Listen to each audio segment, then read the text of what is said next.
Hello, I'm Polly Pullar, and I'm really delighted to be here this afternoon to have this opportunity to chat to Angus MacDonald for the launch of his third book. It's very exciting. This one is titled Ardnish and is in fact the prequel to his other two Ardnish books. Ardnish was Home and We Fought for Ardnish. Now, Angus is a man who is becoming increasingly well known on the literary circuit. He was actually brought up in Glencoe and he's a serial hard grafter. He always amazes me. He's a businessman, he's an entrepreneur, he's a philanthropist. And now I gather he has to get up at 3:45 every morning in order to fit in a new life as a writer. He's also a keen hill walker and a piper. And he claims that the first Ardnish book took 16 years to write, but subsequent Ardnish books have been far, far quicker. And I hear on the grapevine that there is a fourth one in the pipeline as we speak. So Angus, welcome to this exciting virtual book launch. It's very peculiar, but hello, how are you? Very well, thank you very much. And you're at home at the moment in Argyll, are you? Yeah, we have been in lockdown for 3 months, but it actually has been a great time to get on with things at home, like writing and gardening and all that sort of thing.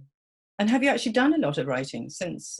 I have, yes. I did a little bit of research for book 4 in Cape Breton last year, and it's about the a Cape Breton bird coming across to rediscover his roots and, of course, meeting the girl and gold and things like that.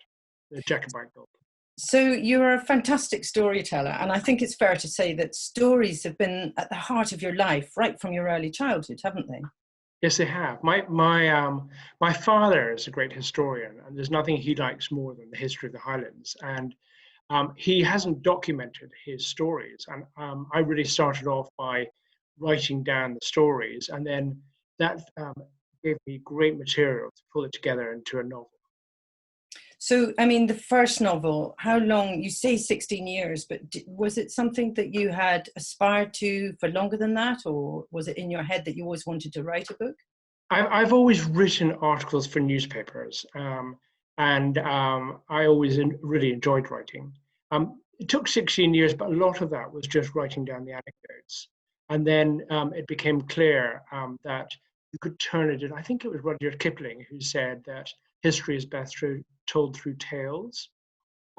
Anyway, so it's all very well writing down the story, but it's much better to pull it together to make something which is very memorable, part of a bigger picture.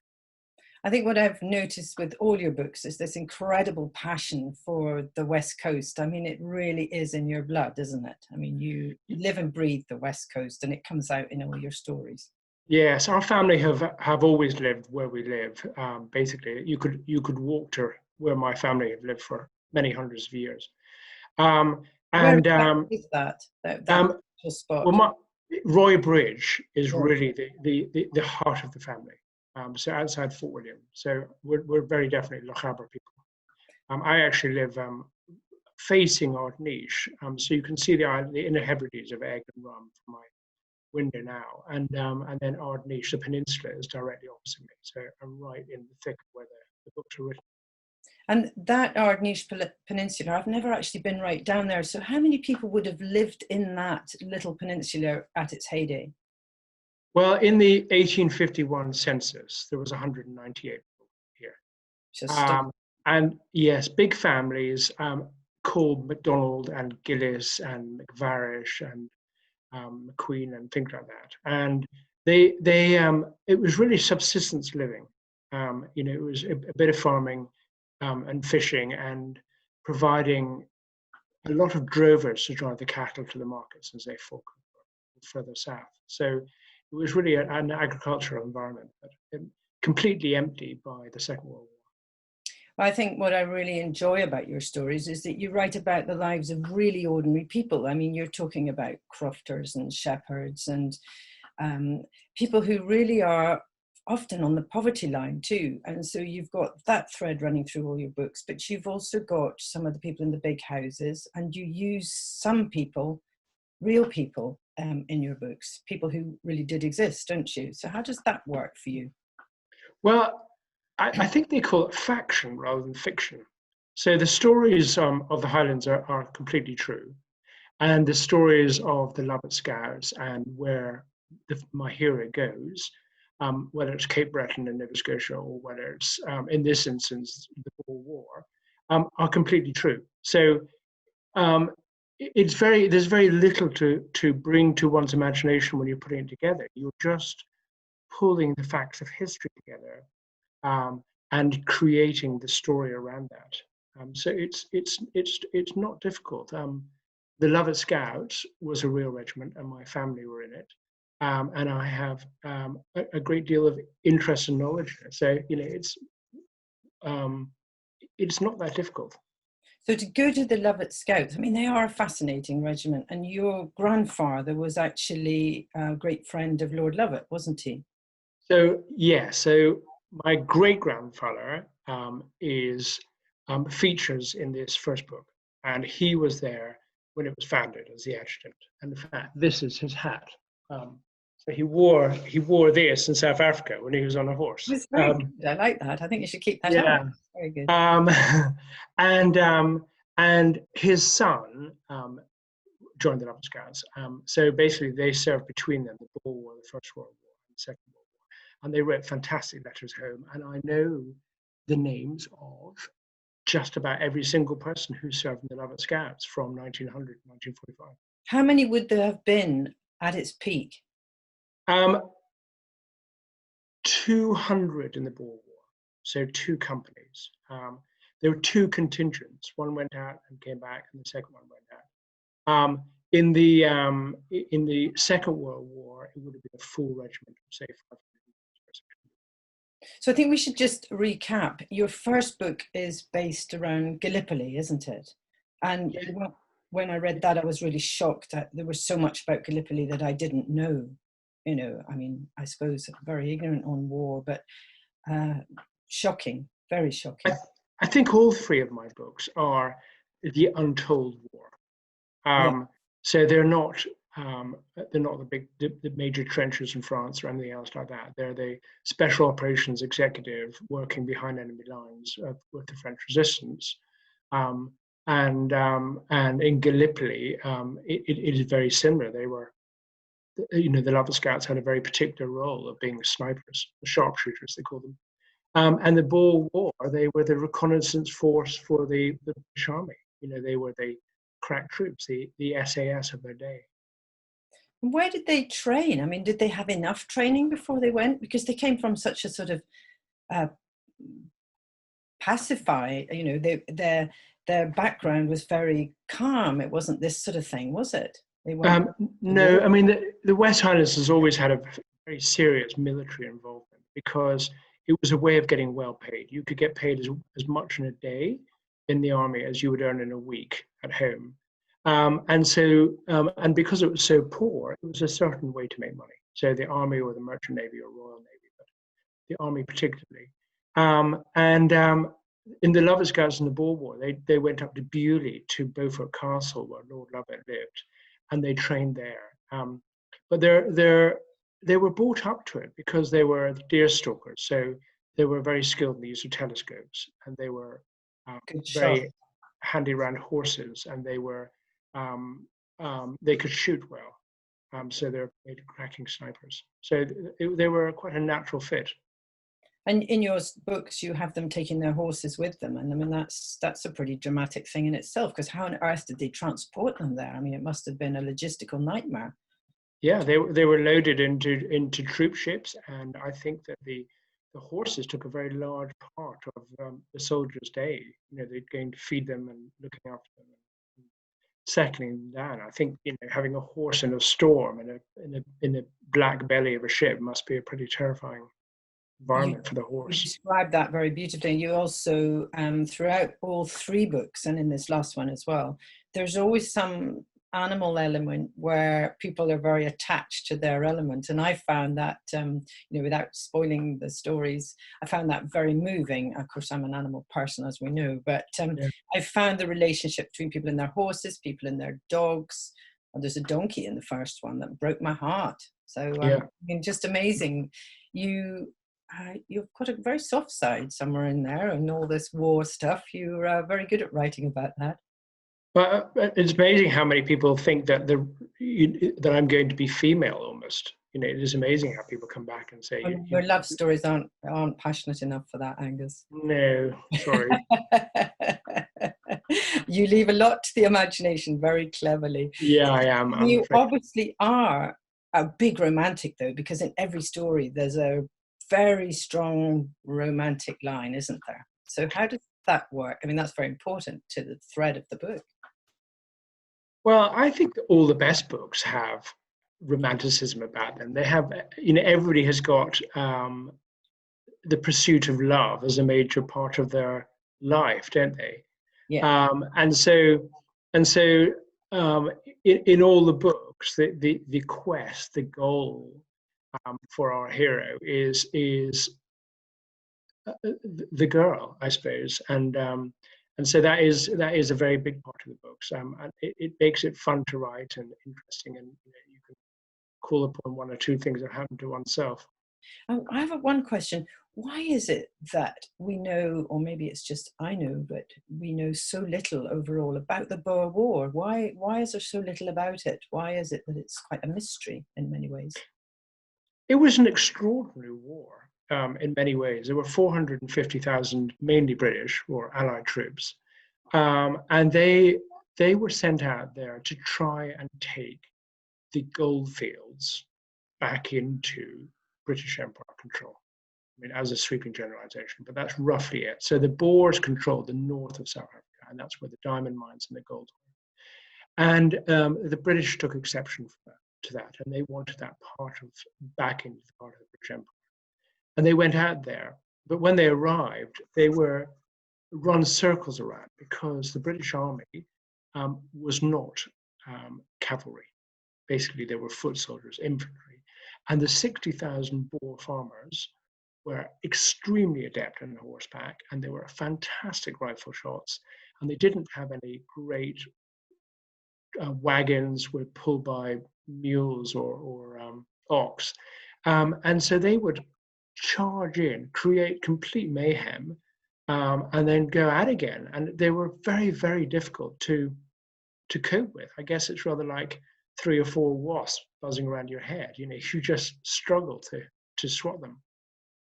Yeah, quite fascinating. I was particularly shocked in your latest book by the concentration camps, and I suppose I didn't know anything at all about those. I mean, they feature quite strongly towards in the second half of your book, don't they? Yes. They were called concentration camps because people were concentrated in the camps. But we very rather awfully invented concentration camps. And the Boer soldiers could not be brought under control. And so what happened was that Baden-Powell and Lord Hunter, they invented concentration camps, and they put the women and children in those camps really to try and pull the Boer soldiers to the peace table. There were massive deaths.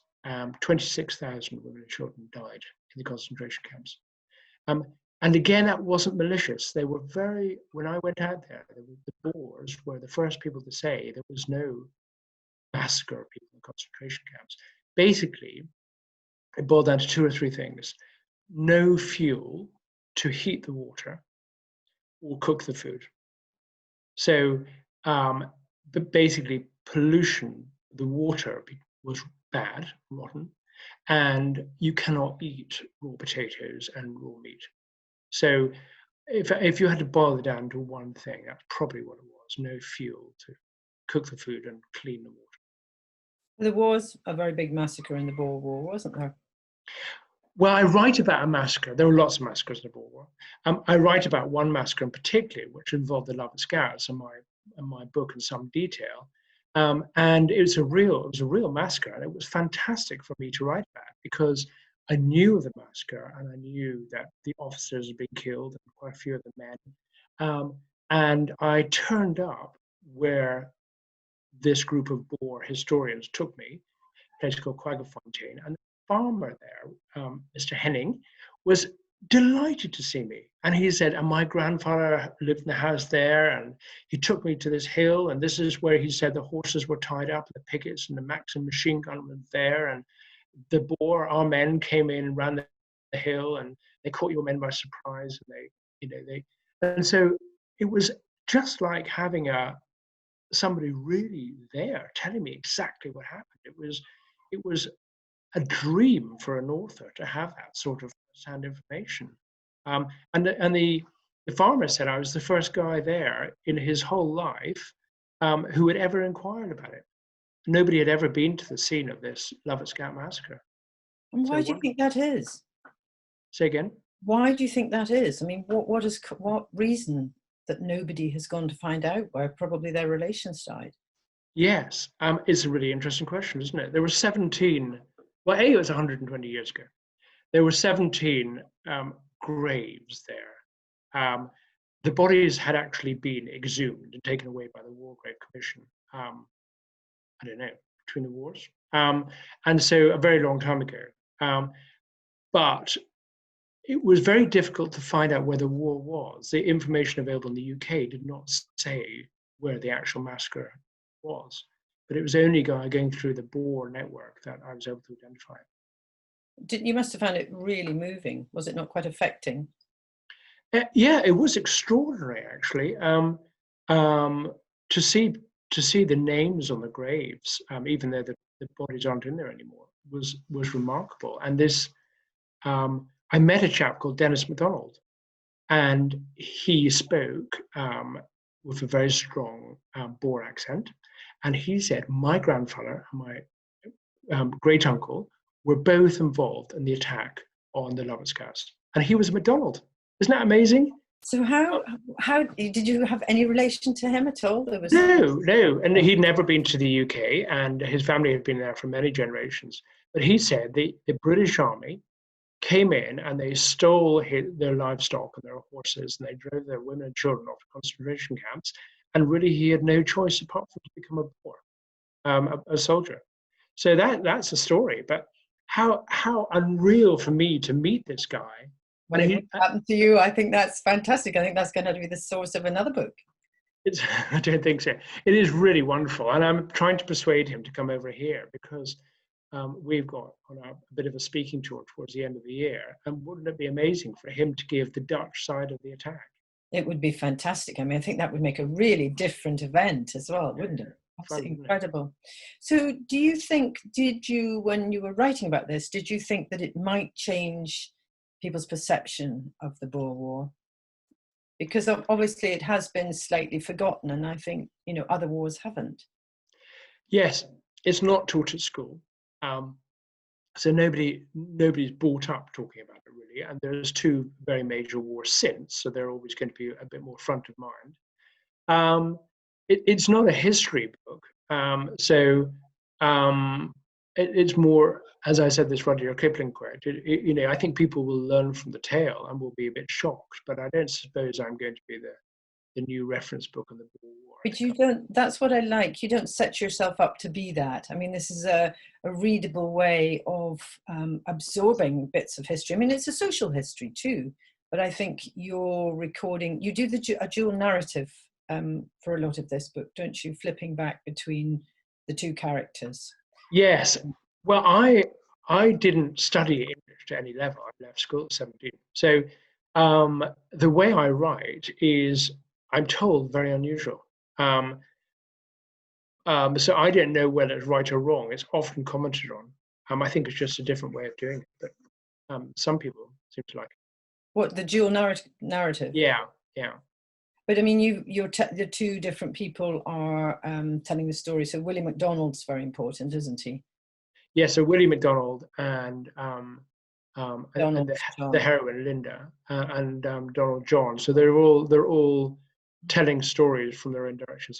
So Willie MacDonald, Captain Willie, my great-grandfather, he would tell it very much from a macro picture. Is we have been ordered to do this, and this is what the politics are and why we're doing it. And then my hero would be about how to get the men together, and they had to leave at 4 o'clock. they're hoping to go and clear a farm. And then Linda, the Dutch farm lady, would talk about her life and what it was like having her first husband killed, her only husband killed, and things like that. So it allows you to approach a story from, I suppose, pretty well every direction. Do you find that quite an easy way of writing? Well, it's the only way I know, so I might have to retrain myself. No, not at all. I mean, it's just a fascinating way. Sue Lawrence does dual narratives too, and she flips between time phases. Very similar. I think 2 of the books, her novels, have been just like that.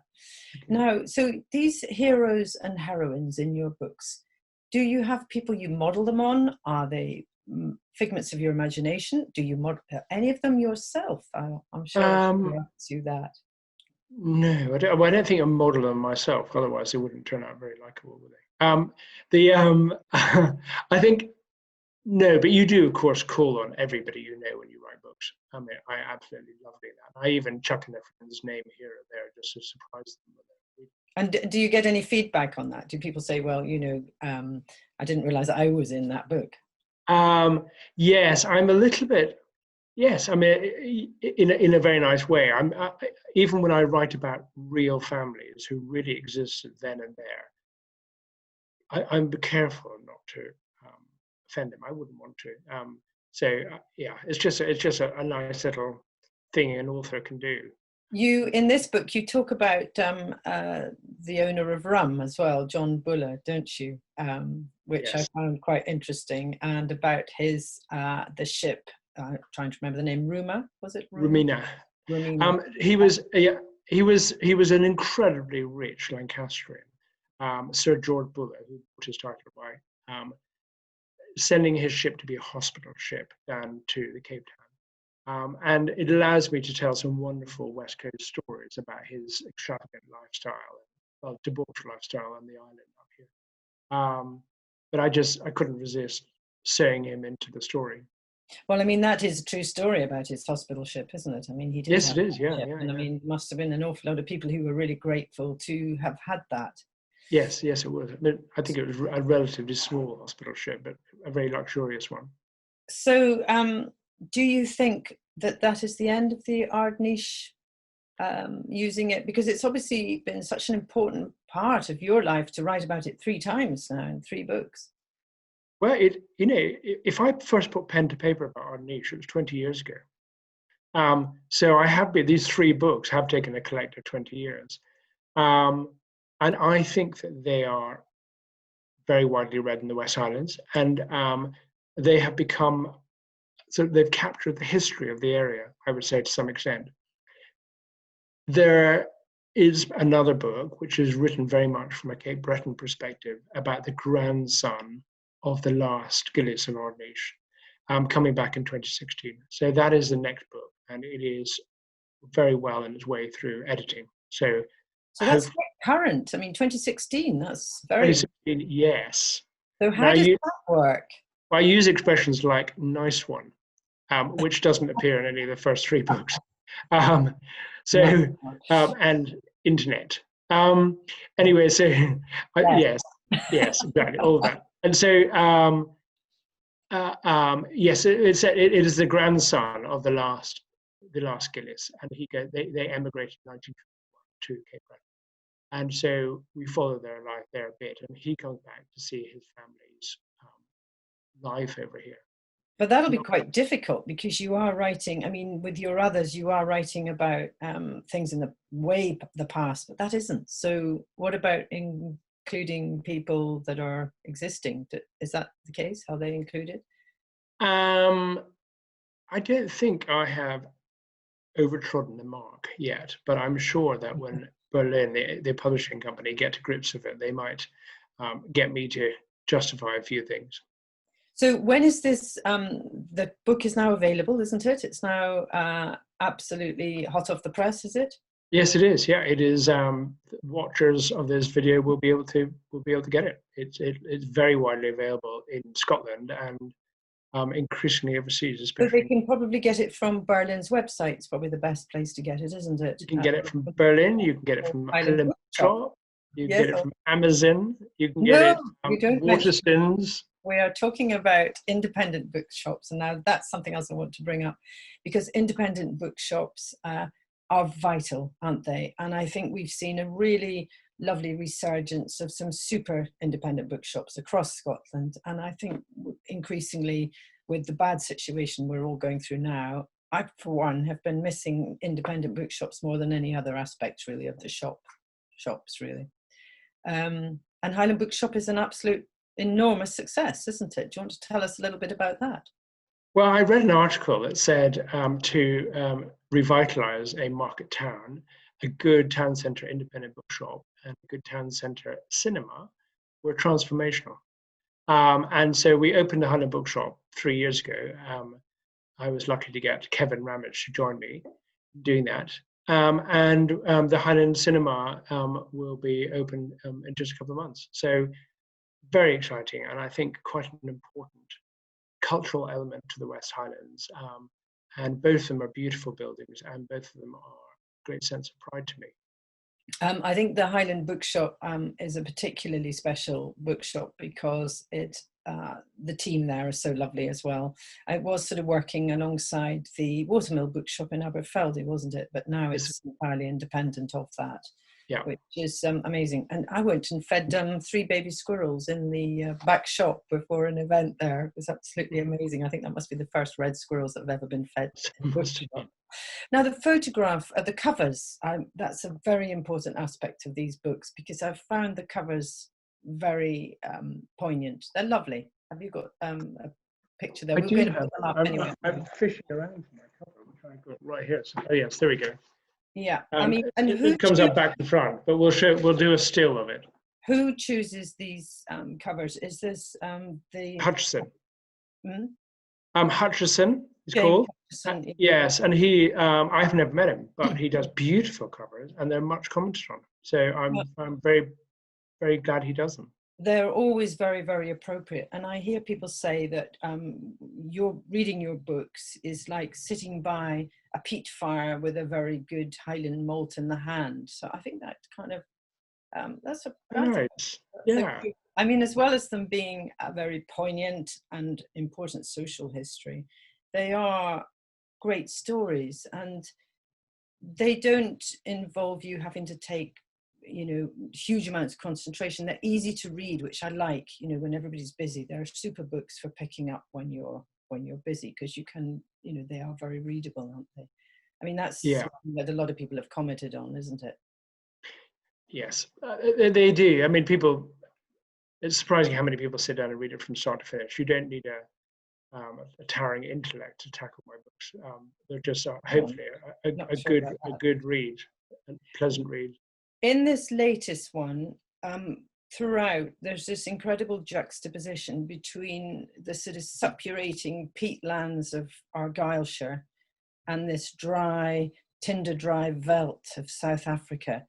That must have been quite fun writing, because your descriptions of the two, back home in Ardnish, they're fretting about a cow that's stuck in a peat bog type of thing. And that must have been quite fun to do that. Did you enjoy that sort of?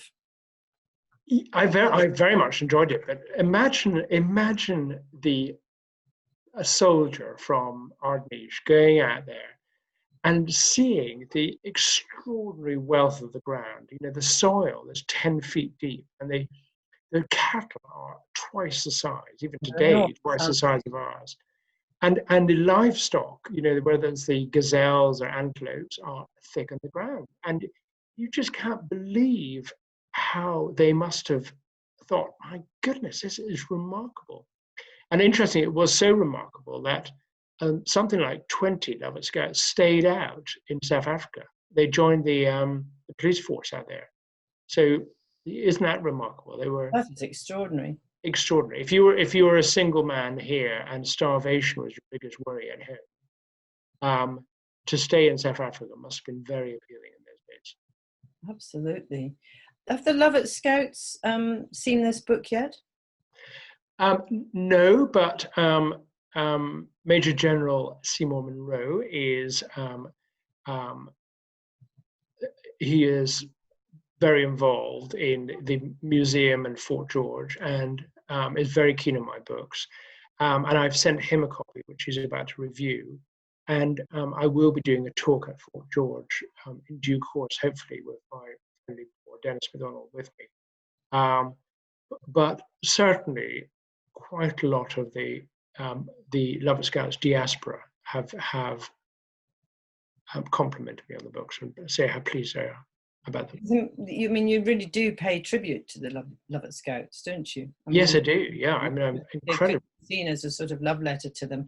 Do you think there's more mileage to do a sort of history of the Lovat Scouts yourself, or it's not maybe something? No, there was a very good book by a chap called Mike Leslie Melville, who commanded them in the Second World War, and